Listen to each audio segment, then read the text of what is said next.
Hey everyone, welcome you all. So हमारा जो है अभी करेंटली जो चल रहा है हमारा chapter that is anatomy of flowering plants.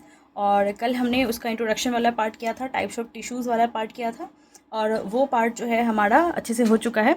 उसमें हमने बेसिकली क्या क्या पढ़ा था उसको अच्छे से हम थोड़ा शॉर्टली उसको क्या करते हैं, रिवाइज करते हैं। तो पहले मैंने आपको बताया था कि इंटरनल स्ट्रक्चर जो है बेसिकली प्लांट्स की, उसको हम स्टडी करते हैं यहाँ पे।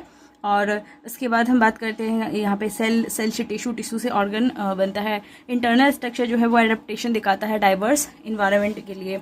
उसके बाद मैंने आपको टिश्यूज़ का टाइप्स बताया था, दैट इज़ दी पहला मैंने आपको बताया था मेरिस्टेमेटिक, दूसरा परमानेंट। जो मेरिस्टेमेटिक होता है वो एक्टिवली डिवाइडिंग सेल्स होता है, और जो परमानेंट होता है वो डिवाइड नहीं करता है। जो मेरिस्टेमेटिक होता है वो हेल्प करता है प्लांट की ग्रोथ में। दो तरह की ग्रोथ होती है, primary and the secondary growth. जो प्राइमरी ग्रोथ होती है वो लेंथ बढ़ाती है, जो सेकेंडरी ग्रोथ होती है वो गर्थ बढ़ाएगी, मोटाई बढ़ाएगी।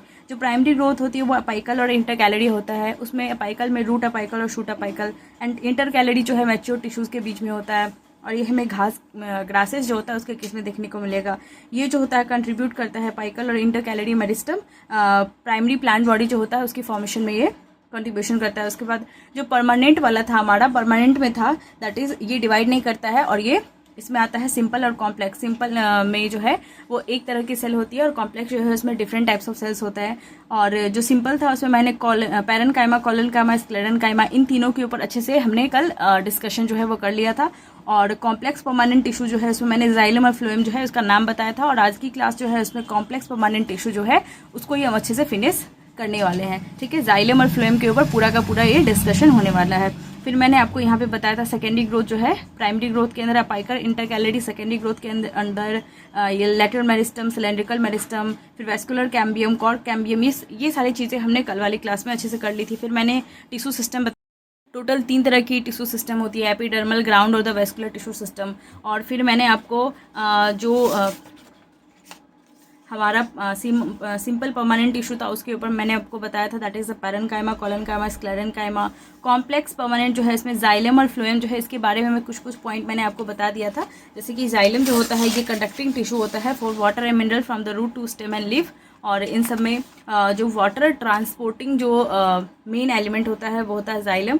और इसके बाद मैंने आपको बताया था कि मैकेनिकल स्ट्रेंथ प्रोवाइड करता है। इसके अंदर मैंने आपको ट्रैकीड, वेसल, जाइलम फाइबर और जाइलम पैरेनकाइमा बताया था, जिसमें मैंने आपको कहा था कि जाइलम पैरेनकाइमा जो है वो लिविंग होता है, बाकी सारे के सारे डेड होता है जाइलम के केस में। फ्लोएम के लिए मैंने आपको बताया था बेसिकली जो ट्रांसपोर्ट करता है फूड मटेरियल्स को फ्रॉम द लीफ से other parts of the plant में। इसके अंदर फ्लोएम के अंदर sieve tube, companion cell, phloem parenchyma, phloem fibre बताया था। फ्लोएम फाइबर जो है ये स्क्लेरेनकाइमा से मिल का बनता है। तो ये बेसिकली क्या होता है, डेड होता है, बाकी सारे के सारे यहाँ पे लिविंग होगा। ठीक है, तो यहाँ तक हमारी जाइलम और फ्लोएम के ऊपर कुछ डिस्कशन हो रखी थी।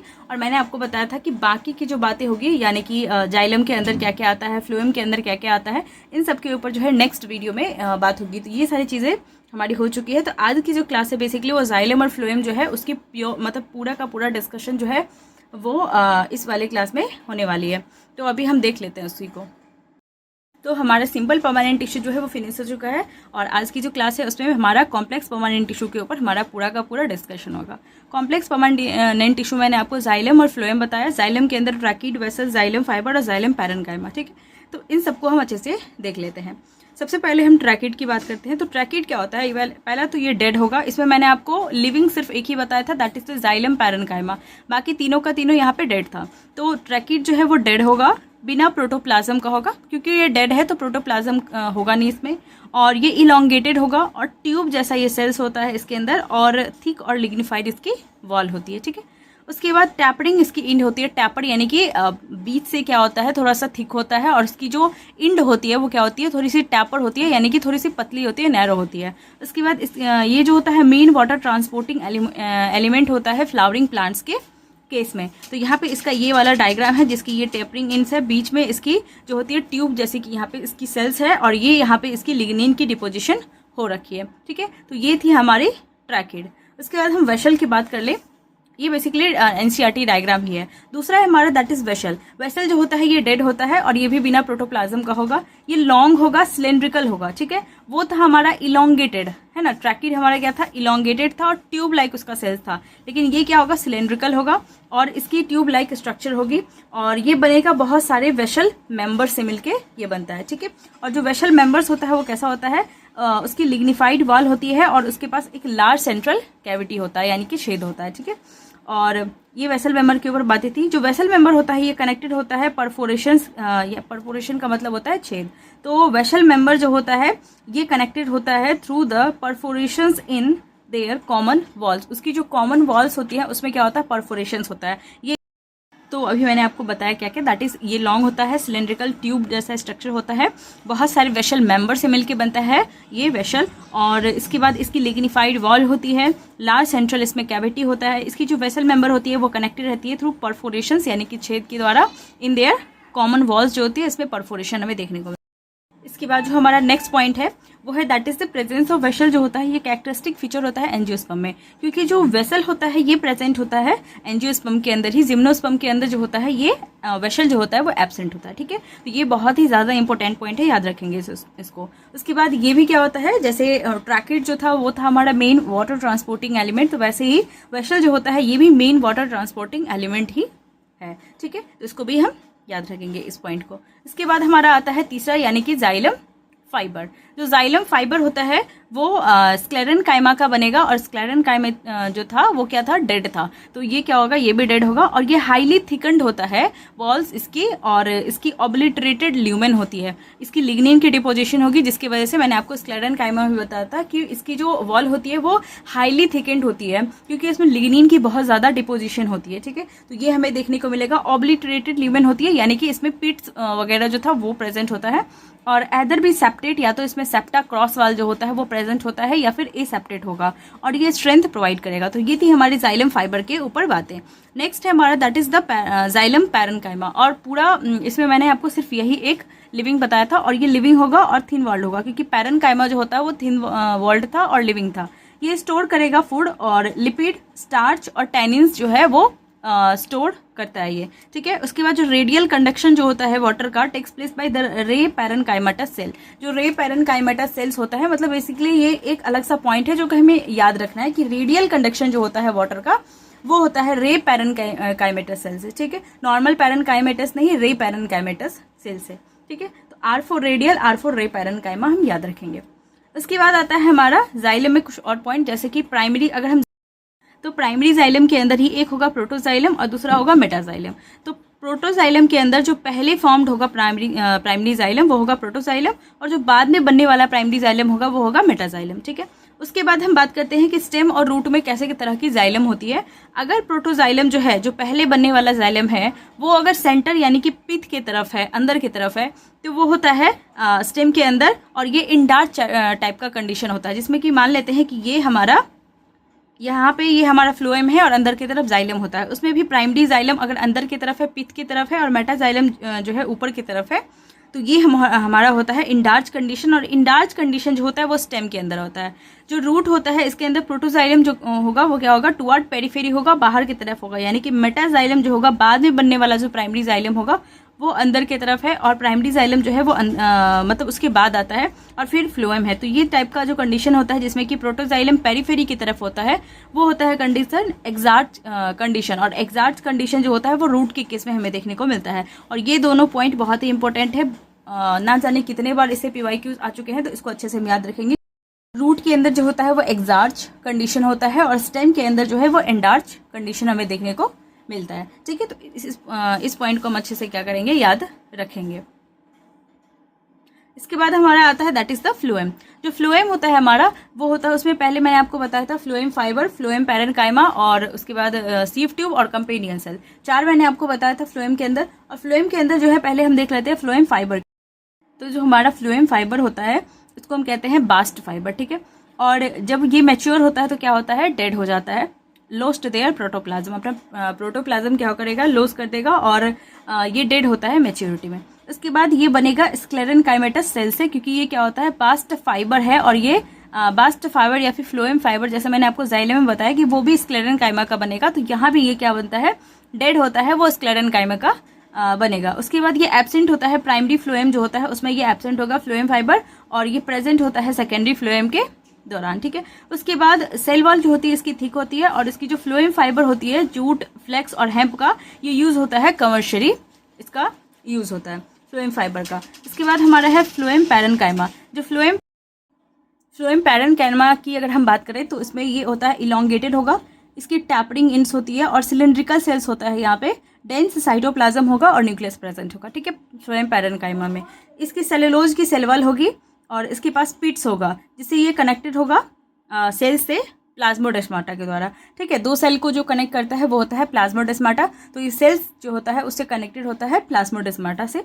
इसके बाद ये स्टोर करता है फ्लोएम पैरेन्काइमा फूड को एंड अदर सब्सटेंसेस को, जैसे कि रेजिन, लेटेक्स और म्यूसिली जो होता है ये कंटेन करेगा फ्लोएम पैरेन्काइमा। उसके बाद एब्सेंट होता है मोस्ट ऑफ द मोनोकोट जो होता है, उसके केस में क्या होता है, फ्लोएम पैरेन्काइमा एब्सेंट होता है। इसके बाद जो है हमारा तीसरा फ्लोएम के अंदर वो है सीव ट्यूब। जो सीव ट्यूब है ये लॉन्ग होता है, ट्यूब जैसा होता है, अरेंज होता है लॉन्गिट्यूडनली और एसोसिएटेड होता है कंपेनियन सेल से। कंपेनियन सेल इसके बाद पढ़ेंगे। और जो कंपेनियन सेल्स होता है उसके साथ ये क्या होता है, एसोसिएटेड होता है, ठीक है, चिपका हुआ होता है। और इसकी जो इंड वॉल होती है उसमें परफोरेशंस देखने को मिलता है इसकी जो इंड वॉल्स होती है उसमें परफोरेशन होता है in the sieve like manner to form sieve plates की तरह। सीव प्लेट होता है, उसके अंदर सीव लाइक जो होता है वो क्या होता है, परफोरेशन हमें देखने को मिलता है सीव ट्यूब के अंदर। उसके बाद जो कंपेनियन सेल्स होता है ये हेल्प करता है in the maintaining pressure gradient in the sieve tube. तो मतलब सीव ट्यूब और कंपेनियन सेल क्या होता है, अटैच रहता है। और कंपेनियन सेल मेनली क्या करता है सीव ट्यूब के अंदर, प्रेशर ग्रेडियंट जो होता है उसको मेंटेन करता है। जो जिम्नोस्पर्म होता है उसके अंदर जो होता है सीव सेल प्रेजेंट होता है सीव ट्यूब की जगह। तो ये इंपॉर्टेंट पॉइंट हम याद रखेंगे कि जिम्नोस्पर्म जो होता है उसके केस में सीव ट्यूब की जगह सीव सेल प्रेजेंट होता है। उसके बाद हमारा फोर्थ है that is the companion cell. जो कंपेनियन सेल्स होता है ये स्पेशलाइज्ड पैरेन्काइमा का बना हुआ सेल होता है, क्लोजली एसोसिएटेड होता है सीव ट्यूब के साथ, जैसे मैंने आपको अभी बताया। उसके बाद सीव ट्यूब और जो sieve tube and companion cells होता है ये कनेक्टेड होता है पिट फील्ड से, ठीक है। उसके बाद जो है हमारा that is the function of the sieve tube are control by the nucleus of the companion cell. मतलब बेसिकली जो सीव ट्यूब का जो भी फंक्शन होगा उसको कंट्रोल कौन करेगा, जो कंपेनियन सेल के अंदर जो न्यूक्लियस प्रेजेंट होगा वो उसको कंट्रोल करेगा, ठीक है। एल्ब्यूमिनस सेल प्रेजेंट होता है जिम्नोस्पर्म के केस में, यहाँ पे मतलब कंपेनियन सेल की जगह एल्ब्यूमिनस सेल प्रेजेंट होता है जिम्नोस्पर्म के अंदर। तो ये पॉइंट भी याद रखने वाला है, याद रखेंगे। उसके बाद जो पहला फॉर्म्ड फ्लोएम था वो होगा प्राइमरी फ्लोएम और जिसकी नैरो सीव ट्यूब होगी, ठीक है, ये पॉइंट याद रखेंगे। और उसको हम बोलेंगे प्रोटोफ्लोएम। जो बाद में बनने वाला फ्लोएम होगा वो होगा दैट इज द मेटाफ्लोएम, जो कि जिसकी बीगर सीव ट्यूब होगी, ठीक है। उसके बाद हमारा आता है that is the tissue system. Tissue system मैंने आपको 3 बताया था, एपिडर्मल, उसके बाद ग्राउंड, उसके बाद वेस्कुलर, ठीक है। 3 मैंने आपको टिश्यू सिस्टम बताया था। तो पहला हो जाएगा that is the epidermal tissue system. तो जो हमारा एपिडर्मल टिश्यू सिस्टम है उसके अंदर आ जाएगा that is the epidermis, stomata और एपिडर्मल एपेंडेजेस। 3 चीजें आएगी, तो हम तीनों को देख लेते हैं अभी। जो एपिडर्मिस होता है हमारा वो आउटर मोस्ट लेयर होता है प्राइमरी प्लांट बॉडी का, ठीक है। सबसे बाहरी वाली लेयर होगी एपिडर्मिस और वो इलोंगेटेड होगी, कॉम्पैक्टली अरेंज्ड उसके अंदर सेल्स होंगे और यूजुअली ये क्या होगा, एपिडर्मिस सिंगल लेयर होता है। उसके बाद पैरेन्काइमा का बनेगा, इसमें लार्ज वैक्यूल देखने को मिलेगा। जो आउटसाइड होता है एपिडर्मिस का वो कवर्ड होता है क्यूटिकल से, मतलब जो एपिडर्मिस वाला पार्ट है उसके बाहर जो होता है एक और कवरिंग होता है प्रेजेंट, जिसको कहते हैं हम क्यूटिकल, ठीक है।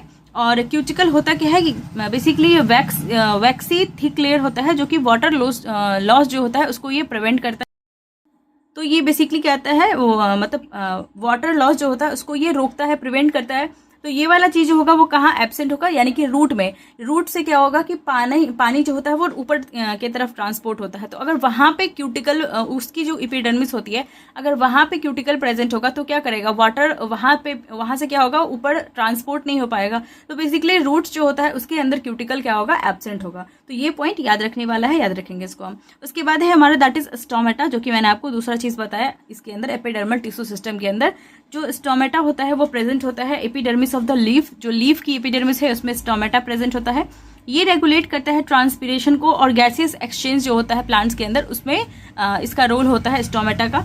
इसके अंदर गार्ड सेल होता है और क्या होता है, सब्सिडियरी सेल होता है। जो गार्ड सेल होता है बेसिकली 2 बीन यानी कि किडनी बीन या फिर किडनी सेप का जो होता है वो सेल्स होता है, जो कि स्टोमेटल पोर के बाहर होता है। मैं पहले आपको डायग्राम दिखा देती हूँ, उसके बाद मैं आपको जो है बाकी चीजें बताऊंगी, ठीक है। तो सबसे पहले ये जो है हमारा दैट इज स्टोमेटल पोर है, सबसे अंदर ये वाला स्टोमेटल पोर है।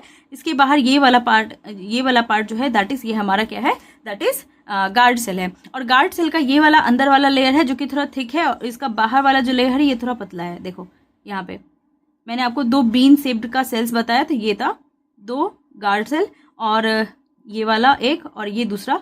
उसके बाद जो है यहाँ पे इसके अंदर क्लोरोप्लास्ट प्रेजेंट होगा, ये मैंने क्लोरोप्लास्ट यहाँ पे दिखाया है। उसके बाद अंदर स्टोमेटल पोर होगा और ये वाला गार्ड सेल होगा। गार्ड सेल जो होता है इसका बाहर वाला पतला होता है और अंदर वाला जो होता है लेयर ये थिक होता है, ठीक है। उसके बाद इसके बाहर जस्ट इससे अटैच होता है यानी कि सब्सिडरी सेल, और सब्सिडरी सेल्स के बाहर जो होता है वो एपिडर्मल सेल्स हो जाता है। तो ये बीन शेप का जो स्टोमेटा होता है उसका डायग्राम मैंने यहाँ पे दिखा है, ठीक है। इसके बाद हम देख लेते हैं यहाँ पे कुछ बातें और, जैसे कि मोनोकॉट्स जो होता है उसके अंदर जो किस तरह का गार्ड सेल प्रेजेंट होता है। उसके अंदर जो मोनोकॉट्स होते हैं उसके अंदर डम्बेल शेप की जो है वो गार्ड सेल प्रेजेंट होती है, और जो डाइकॉट्स होता है उसके अंदर बीन या फिर किडनी शेप्ड की देखने को मिलती है हमें गार्ड सेल।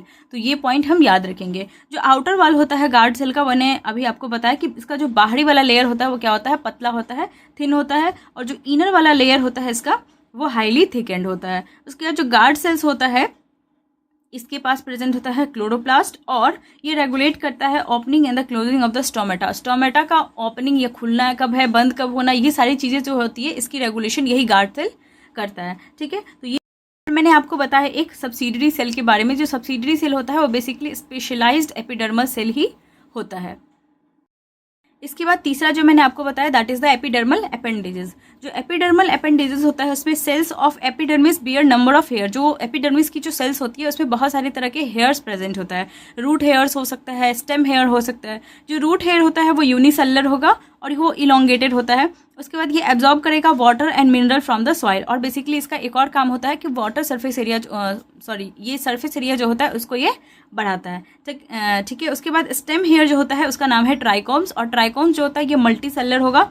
ये ब्रांच हो सकता है, अनब्रांच हो सकता है, ये सॉफ्ट हो सकता है, स्टिफ हो सकता है यानी कि सख्त कड़ा हो सकता है, ये सिक्रीटरी हो सकता है, कुछ ना कुछ सिक्रीट करने वाला हो सकता है, और ये हेल्प करता है in the preventing water loss due to transpiration. जो लीफ से जो वाटर ट्रांसपीरेशन के दौरान वाटर का लॉस होता है उसको क्या करता है, ये रोकने का काम करता है स्टेम हेयर, जिसको हम ट्राइकोम्स कहते हैं। तो ठीक है, एपिडर्मल टिश्यू सिस्टम के ऊपर। उसके बाद जो होगी नेक्स्ट वाली क्लास जो होगी उसमें हम बेसिकली बाकी की जो हमारा टिश्यू सिस्टम बचा हुआ है उसको कवर करेंगे, और इसके बाद वाली जो क्लास होगी उसमें हम बेसिकली बाकी की जो टिश्यू सिस्टम हमारा बचा हुआ है उसको हम अच्छे से कवर करेंगे।